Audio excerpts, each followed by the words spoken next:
curiosity, I just Google searched, what are the keys to a healthy relationship? And I got about 98 million results in less than 1 second. So clearly it's not the first time the search engine has been asked this question. And I have to say, I'm pleasantly surprised.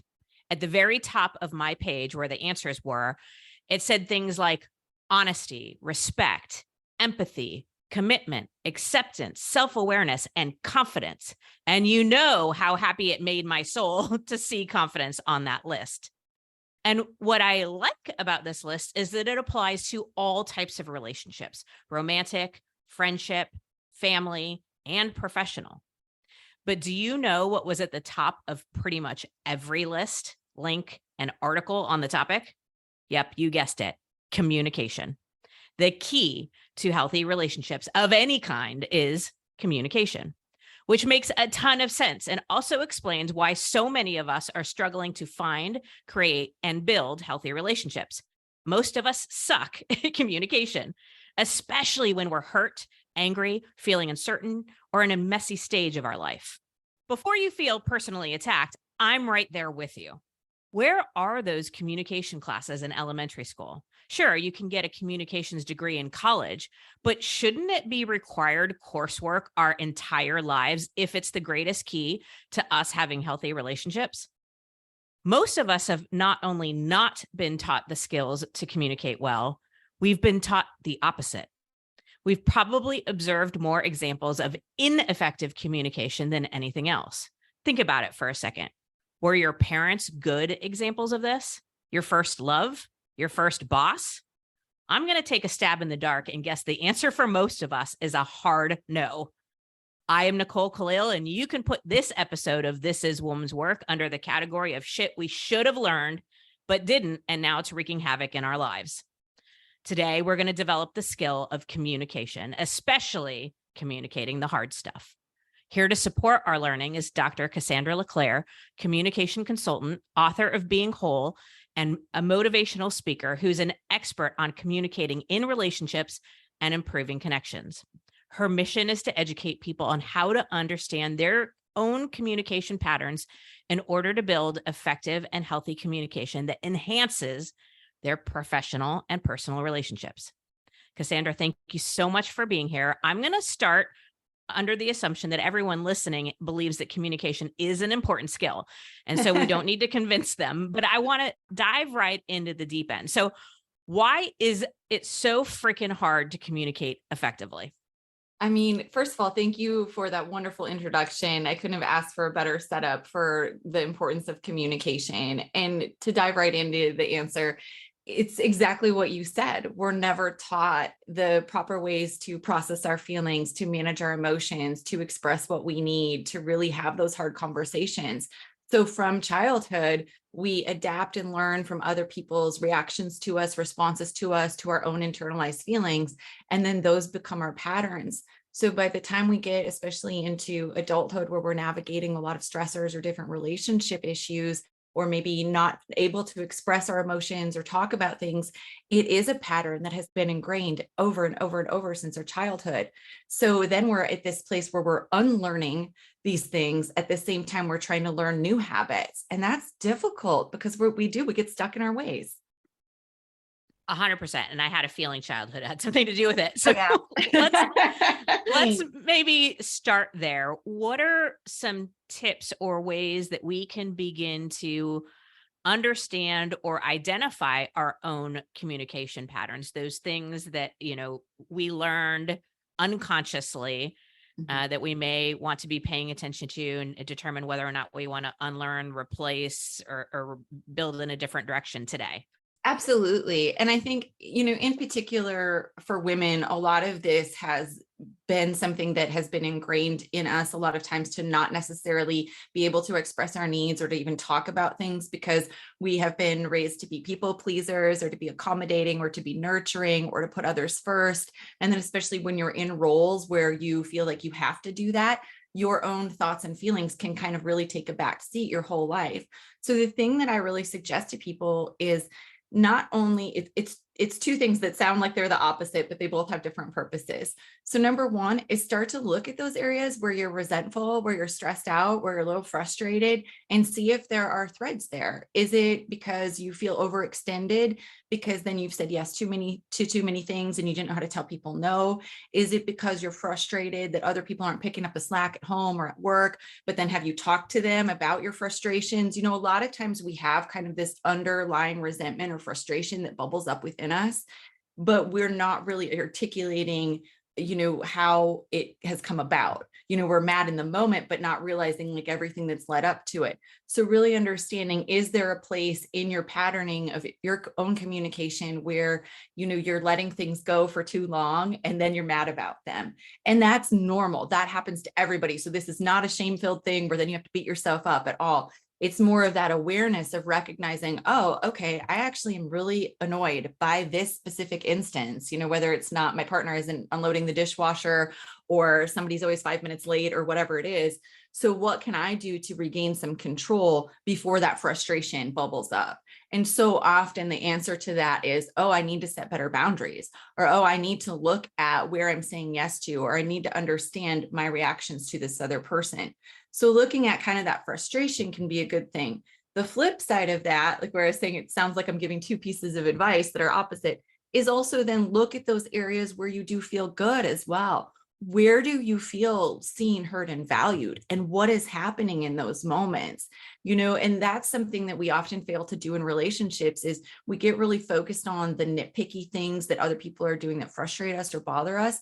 But then we fail to kind of also acknowledge and recognize those wonderful and beautiful areas and show appreciation for other people. And if you think about it, you know, when we're kind of training other people to fall in love with us or to be in love with us or be in relationship with us, whatever that looks like, we want to give them that positive reinforcement. Like, this made me feel really good when you put down your phone and paid full attention to me. It makes me feel special when you take the time to plan something with me, or whatever it is that you have to articulate.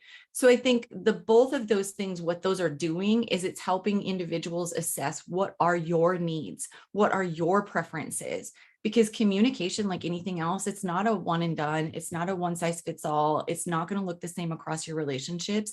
And it really is getting to that place of, okay, what makes me feel good in relationships? What makes me feel seen, heard, and valued? What really triggers me? What don't I like? And again, for the majority of women, we have never stopped to think about those things. So it's a lot harder than it sounds. Yeah. Well, when you were talking about the first part where our frustrations or negative feelings might be giving us some insight into where we might not be communicating our needs or desires, I was nodding the whole time and I felt like I could answer for the vast majority of the women listening in. Yes. Yeah. We're all feeling that, from the dishwasher to the, whatever, we're all feeling that. And I love so much that you talked about the flip side of that, because we have a dog, and I know this is a ridiculous example, but no, it's not. It's a perfect example. Go with it. I'm learning so much the value of positive reinforcement, and how much like the no or the don't do or that doesn't seem to work, but the positive reinforcement is really incredible. And, when we do it in our relationships, our adult relationships, I know it's a little different, but I think the concept applies that when we focus on the negative or the things we don't like, it triggers defensiveness. If we are able to communicate what does feel good, what does work, I think it makes people want to do more of it. Absolutely. Because if you think about it too, somebody who loves and cares about you probably doesn't want to get it wrong, so that positive reinforcement can show other people, because again, we all have needs. Having needs does not make you needy. It makes you human, but our needs are different. How we express them, how we want love expressed back to us, care and concern, all of those things. So often we get in this trap where we just expect other people to know, or we're frustrated, but we haven't actually, again, done kind of that teaching. Just like we're learning about ourselves, we're teaching other people what feels good to us, helping them understand our preferences, which might be very different than theirs too. So this is where that communication aspect is so important, because, we know what feels good to us. And then we kind of automatically assume that other people have those same feelings, as opposed to really talking about, hey, this is what I like. What do you like? And really starting there and having that conversation. And there is also, of course, got to throw some research in there. It is there, Gottman has done the research that it's usually 5-1. So for every one negative interaction, a couple in particular having 5 positive interactions to really weigh out that balance. So you need more positive reinforcement, just like you're saying with training your dog, than you do the negative. And you can think, not only is it just about the words, think about your tone and your demeanor and the way that feels to somebody else versus the constant, you didn't do this right, you didn't do this right, you didn't do this right. So as it relates to communication patterns, I think what we just talked about helps to identify or think about where, in what situations, or what might trigger certain communication patterns. I want to talk a little bit about, though, the actual how we're communicating as it relates to patterns. Like, so for example, becoming sarcastic might be a communication pattern, or being wishy-washy, or I don't know, like, how do we identify what pattern we might be falling into, a trap we might be falling into, and how we communicate with people that might not be serving us? Oh, that's such a good question, because a lot of times, again, these responses are so conditioned, and we're getting better now at acknowledging our nervous system and recognizing that mind-body connection. But for the majority of us, that's not a natural go-to to understand, like, how the words that are coming out of our mouths or how our demeanor is directly tied to what's going on internally, right? So if you think about, you can think about the classic examples of maybe something goes bad for somebody, and so they use a lot of self-deprecating humor to deflect from like that internal feeling of sadness or shame or whatever it is. And, or somebody, like you're saying, kind of those patterns or things. And it really is kind of asking yourself, like, do those things make you feel better in the end, or are they just helping you get by in a moment? And a lot of times, they're helping us get through an uncomfortable situation, or we're deflecting, but then we go back to that situation later and we ruminate on it, or we kind of shame ourselves for our behavior, or we feel we should have acted differently. So I really want people to pay attention to those places. Like, where are you then not being nice to yourself after the fact? Where are you maybe shaming yourself or getting down on yourself for the behaviors that you had? And this is very common. It's not something we talk a lot about either. We're not sitting around being like, oh, I shame myself all day, and here's why, because that itself has a shame-filled, connotation to it that we don't want to admit that. So it's a really good way to understand how you're keeping yourself in those spaces then. Because what are the other alternatives? Okay, so maybe it is still that it's your go-to to make a self-deprecating joke because it feels more comfortable to you than to talk about how some things upset you, right? Okay, so you make that joke, but then can you also say, I know I joke around about this, but there are times where it really does get me down. Like, is there somebody where you can kind of crack it a little bit? And that's the key with all of these patterns. It's not something where you should go in and blow them all up at once and I'm going to do everything new, because then what will happen is you'll fall back into those patterns and then you'll shame yourself again. So it's more effective to really understand, okay, this is something I do, or this is something that maybe bothers me, or that other people have pointed out, or that I notice about myself. So how can I flip it just a little bit? Or how can I try a different kind of interaction with maybe a new person, or maybe it's in a different space, and see how that feels to me? Because so much of this also is getting it to feel safe to you, because your body just defaults. It defaults to what it knows. I mean, your brain is actually very lazy, and it's going to keep doing what it is supposed to do based on your old patterns until you tell it something new. Mm-hmm. Okay, I want to talk quite a bit about communicating through some of the harder things. I think, when you're having a good day and everything's going according to plan and you're achieving and you're winning and you like the people you're with, communication is relatively easy. It's all the other times where it can be a really big challenge. Any tips for communicating when your emotions are really high? That's such a great question too. And this is, I'm going to keep bringing it back to our dysregulated nervous systems and our lack of a realization of how that's impacting our communication. So the number one thing there is to remember to breathe. and to breathe deeply, because we fail to realize that we're not even breathing really. We're just kind of shallow breathing. We're going through the moments, and then that's ramping up our nervous system. And also to take into consideration everything that's happening in the world, everything that's happened over the last few years. So what I mean by that is, typically, if you think about it, like you said, when you're having a good day, your emotions are all like, think of them as like being neatly tucked inside your body, and they come out at the appropriate times and the appropriate amount and the right way for everybody, right? But when you're having those days where you're maybe a little stressed, or maybe you didn't sleep well, or maybe something set you off, or it's just an off day, those same emotions feel like they're right underneath your skin, just prickling up, ready to come out at any point in time. So it's understanding what that feels like to you. So some of this is, for some people, they'll start to notice their heart rate increases, right? For other people, they'll hear it in their voice. Their voice will start to sound different. Other people, like, all emotions come out of me in tears, so I can feel when I'm feeling tear, I'm like, okay, something's going on. So some of this is recognizing, where are you feeling things in your body, and how can we move some of that energy a little bit differently? So that's where, again, remembering to breathe is so important. Also, then, things in terms of the actual statements and things that we're doing, remembering always to bring it back to yourself. So this is where it's I statements versus you statements. When we are upset, we tend to say, like, you do this, you always do that, you never, and we say you always and you never a lot. Well, like you had mentioned earlier, that puts people on a defensive, because we're immediately, it feels like we're attacking them. So also remembering, how can I phrase this and frame this in a way of what's happening to me? I feel this way when this is what I am feeling. And so then it's about your response to the behavior, instead of about attacking the other person for what's happening.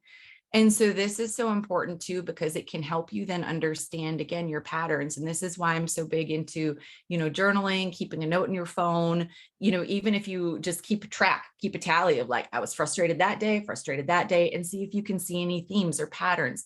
Because for some people, it's certain topics that are frustrating to them. Sometimes for some people, it's a time of day. Sometimes it's just a certain person, or like you said, it could be the weather that day.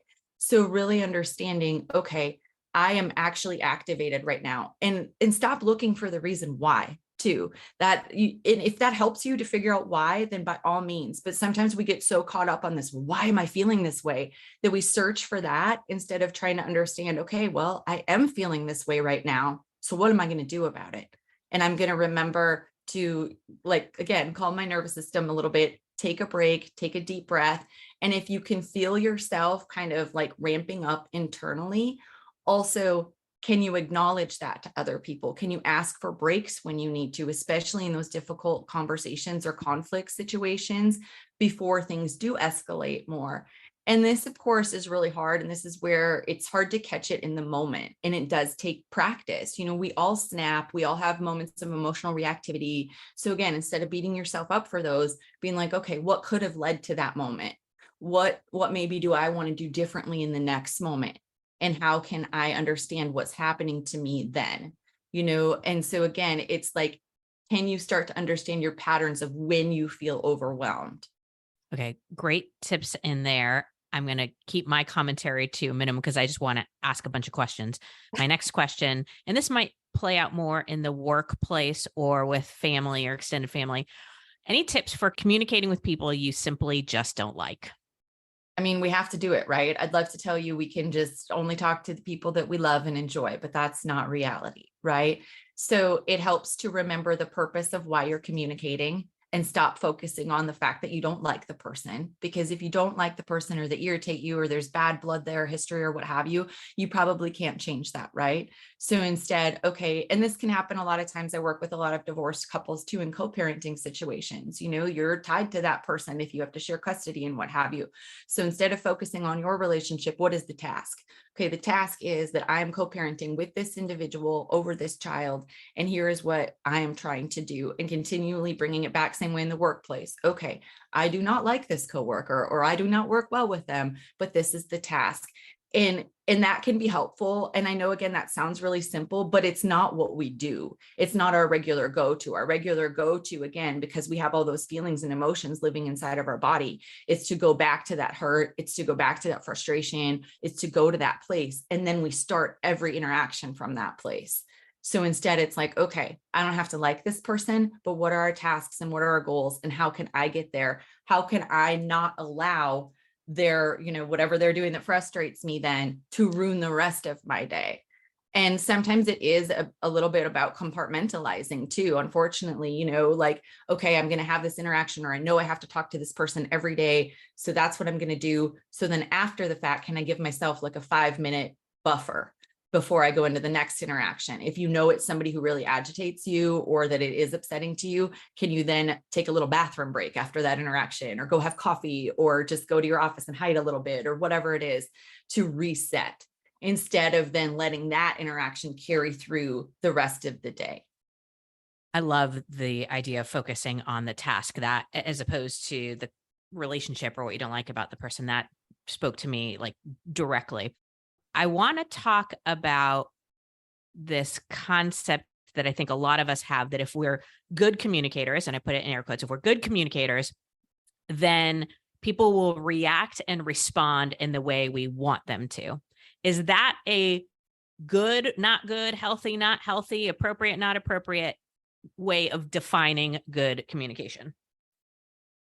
It's a really slippery slope, right? Because then that assumes that we can control anybody's reactions or feelings toward us. And the reality of it is we can't control anyone else's feelings or reactions. You could do everything perfectly. I mean, I have a PhD in communication. I know all the theories. I know all the things. I still don't get it right every time. I still have moments where I'm like, did I really get my degree? Because it sure didn't sound like it. And I have those moments where other people's responses shock me, because I'm like, I did everything right. Why did they do that? And so it's more of a matter, again, this is where communication is so personal, of, do you feel good about how you communicated? Are you working to, undo some of those negative patterns that you shame yourself for, or the things that don't feel good to you? And then also paying attention to the people who notice those shifts and changes for you. It can really teach you a lot about your relationships, because especially as you're trying to grow and change, you will notice the people who don't allow that, or you will notice the people who keep trying to bring you back to a different place. And so this is why a lot of times relationships do shift when one person develops more self-awareness or what have you, because it really is this understanding of, oh, I see that this person is always having this negative reaction to me. And rather than trying to convince them or change them, I'm going to now accept that they aren't going to respond to me in the way that I want or the way that I need. And that's really, it can be hurtful, but it's very valuable information as well, because then it can also teach you where to put your energy. Oh, but this other person over here, they actually don't make me feel that way, or I actually do have a really good rapport response with them. And so this can be situation dependent. Like, I have a very dear friend who absolutely, if I have something wrong and I reach out to her, I never feel better. She's just not good at giving me the emotional support that I need. And every time I reach out to her afterward, I'm like annoyed. So guess what? I stopped reaching out to her for those things. She's a very valuable and wonderful friend and resources in other areas that we mesh and gel great with, but she just doesn't happen to be able to give me the type of emotional support I need. And that's okay, because then I can find somebody else who can. So it's also understanding that not everybody is going to be everything to you. And this is why developing many relationships, having different types of relationships and people that you can talk to, is so healthy and important for us as well. Again, a lot of good things in there. I love this shift. I've been working on this in my own life, because I used to have good communication means, the result was what I wanted it to be, or they responded in the way I thought I wanted them to respond. And it's just shifted a lot to, do I feel proud of myself? Did I represent myself, my values, my desires well? And if the answer is yes, then I practiced good communication. And that doesn't mean that I don't still have things to learn, but it was just a little bit of a shift. Similar to this topic, but maybe a little bit of an extension of it. I think as women, we often care a lot, probably too much, what other people think about us. How do we let go of the worrying about how other people are going to perceive us or our needs or our pain or whatever it is that we're communicating in order to communicate more effectively. This is something somebody told me years ago, and I remind myself of it a lot. It's that other people aren't thinking about you as much as you are thinking about you.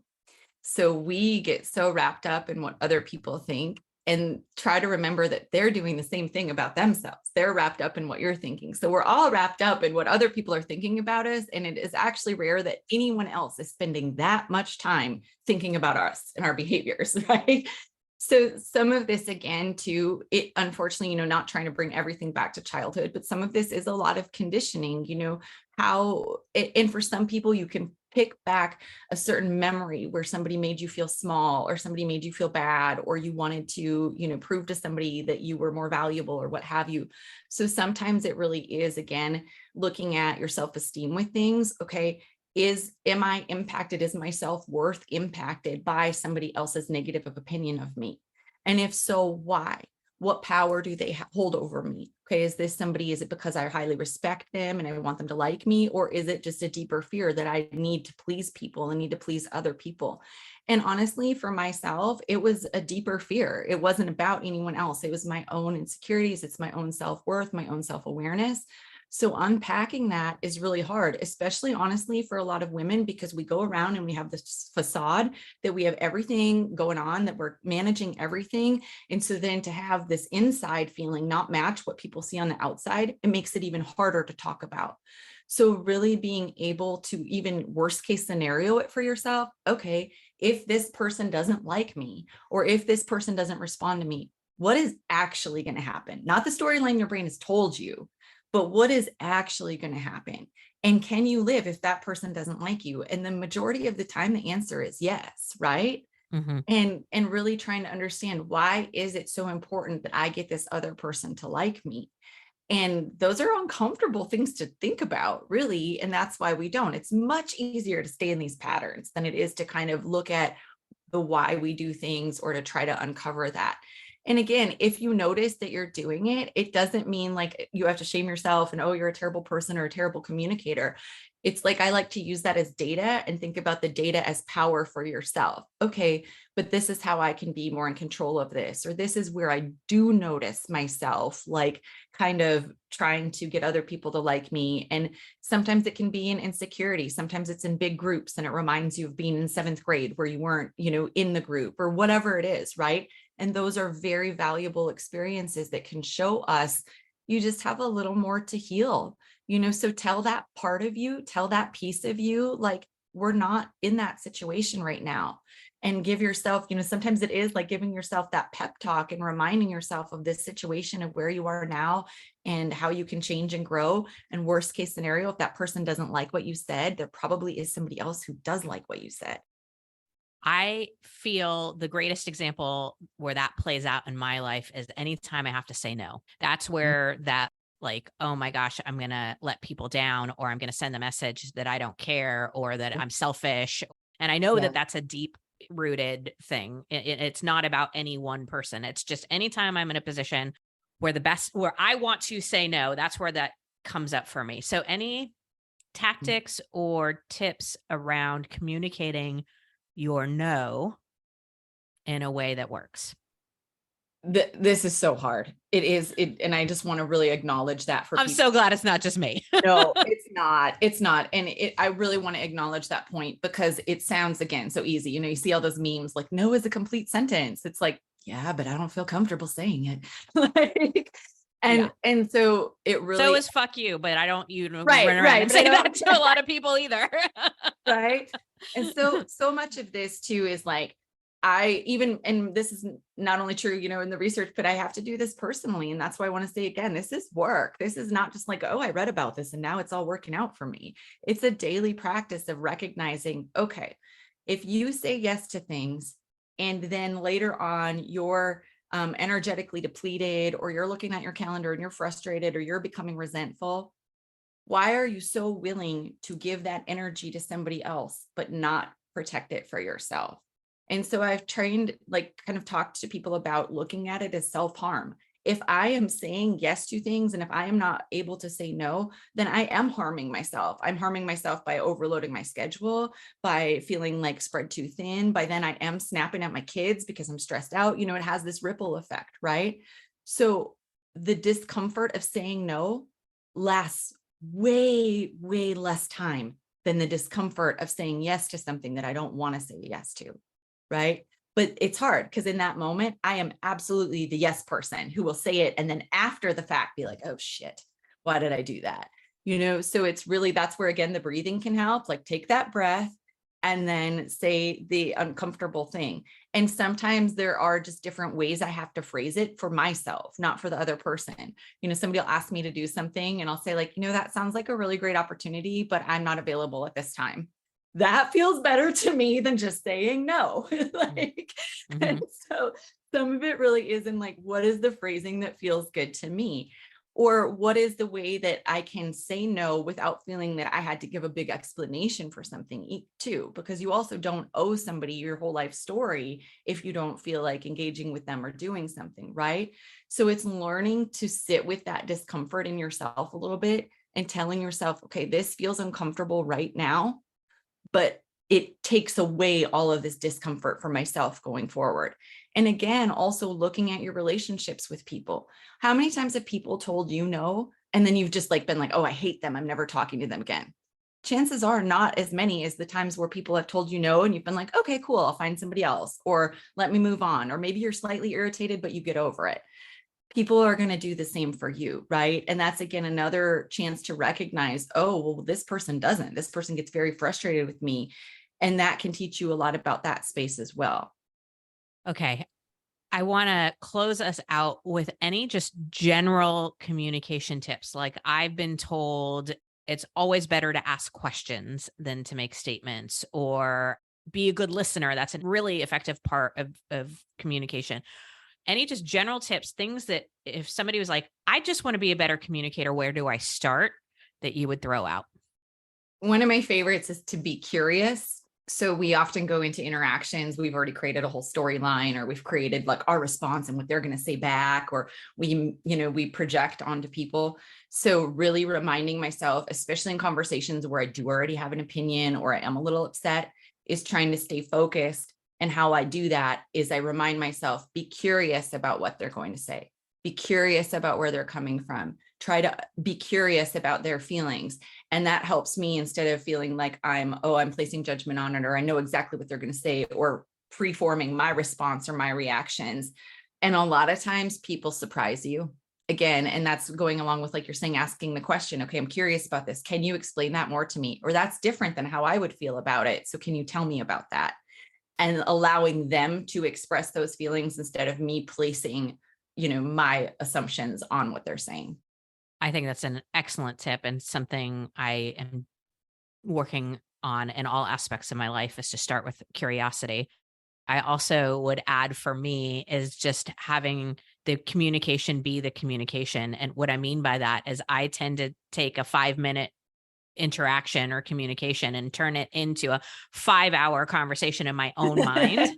And I just like stop that, or at least decrease it because yeah. Anyway, thank you, Cassandra, so much for your time, for your wisdom. I'm sure we could talk for hours, but if you're listening and you want to learn more about Dr. Cassandra LeClair and her work, go to CassandraLeClair.com, or you can find her at Dr. Cassandra LeClair on Instagram, Facebook, LinkedIn. We'll put it all in the show notes. Thank you. Thank you. Thank you.